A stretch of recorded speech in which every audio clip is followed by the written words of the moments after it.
Welcome to Margate! Well, good evening, ladies and gentlemen, and thank you for attending this evening.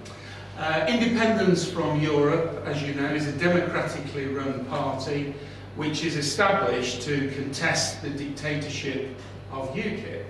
And we actually almost got 250,000 votes in England at European elections last year. We're now looking forward to the general election, and we're hoping very much that we will have a result in 20 or more constituencies. I think I can now pass that on to my friend on my left, Paul Wiffen. Thanks very much, Mike.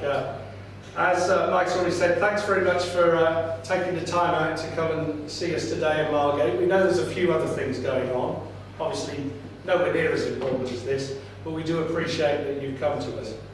Why did we choose Margate for our press launch?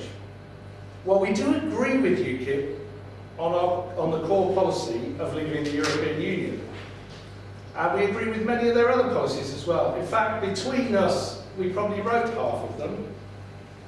But we think that all talk of a referendum is pointless. We should just leave now, before we send another penny to this corrupt, undemocratic club, which just makes Britain's lives worse on a daily basis. The trouble is that UKIP have got somewhat detoured off the route to that. They now openly discuss referendums when actually all we really want is to leave. Let's be clear, a vote for independence from Europe is a vote to leave the European Union, not some vague promise of a referendum in 2017 after a pointless negotiation with an intractable tyranny, or Nigel's promise to get in bed with his Tory chums if there's a referendum this year in a coalition agreement. We've all seen how well a coalition agreement works out for the smaller party. And if UKIP go into coalition with the Tories, they'll suffer the same sorry fate as the Lib Dems. In other words, get none of the policies they represent into effect and betray their core voters with a major compromise on a core promise, in this case to get the UK out of the pernicious club in which our say is negligible. For we are quite literally shackled to a corpse, as I wrote in UKIP News a mere 18 months ago when I was still a member of the party. We see Greece's attempt to unlock the handcuffs of unmanageable debts instead of defaulting and getting the drachma back to reclaim their competitors in the tourism market.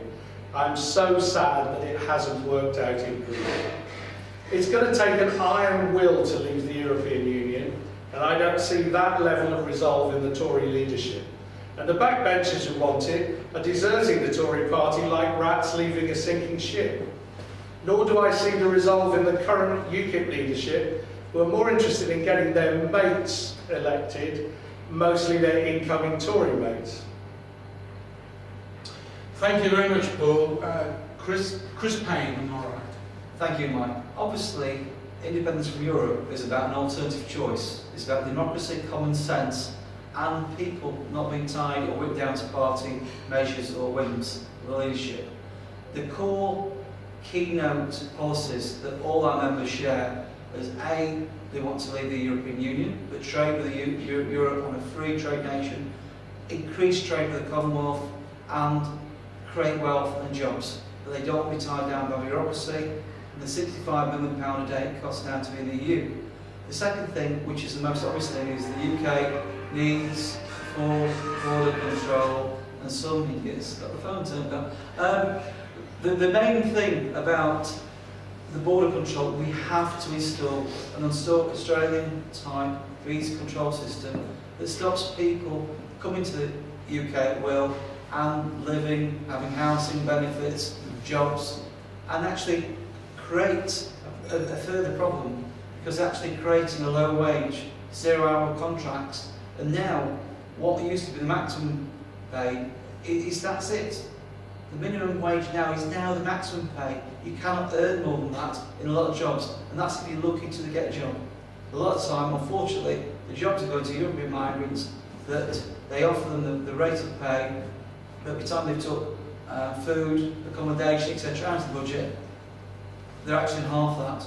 The main issue and it is really important. What's wrong with UKIP at the moment is its leadership. As an NEC member, I found corruption at the top of the UKIP. I notified the NEC with an official complaint about Steve Crowther. Not one bit of investigation was put into that at all. I got evidence he'd lied on multiple occasions, and there was very dubious actions about the MEP selection process. What happened? 3 days later I was suspended, then I was thrown out of UKIP for whistleblowing on a fraudulent MEP selection. Now what's happened recently, you've all seen the story about Amjad Bashir in the paper. UKIP knew about Amjad 3 months before they put him forward as a candidate.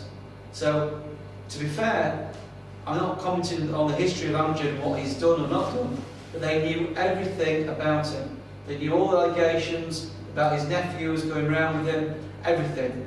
So unfortunately, when I saw Nigel Farage and Andrew Marshall stating the fact it was all news, it was not, it was true. They knew about it, and it was all being made up, so I'm sorry. Time's got to alter, and the actual corruption is clearing out. Thanks very much, Chris. And I left after pointing out that Nigel Farage was rigging the UKIP postal vote system, and he admitted to that actually in an MEP meeting in Strasbourg. Mr. Smith, David, have you got anything to add? I've got a lot to add, whether I can Well, ask. keep it short. Okay, I will keep it short. It was meant to be on one line, isn't it? I think that Euroscepticism is mounting in this country, but not everybody is prepared to put their trust in UKIP. A lot of people are suspicious of UKIP for various reasons. I think that independence from Europe has got a very important role to play in expanding that base of people that want us to opt out of political alignment with the EU. And I say that because we're not getting out of Europe, we're not even really relinquishing trade with Europe. It's very, very important that we maintain our trade with Europe. I'm not quite sure if you are really sure about that from the latest manifesto, because they're talking maybe of withdrawing from the European Economic Area. It's essential, I believe, I don't know if everybody's going to agree with me, that we stay in EFTA and the European Economic Area. I think that immigration, if it's a problem, can be adjusted even on that basis. Thank you very much. I think the key thing that we want to do at this election is not stand against good, long-standing UKIP candidates who are in good repute.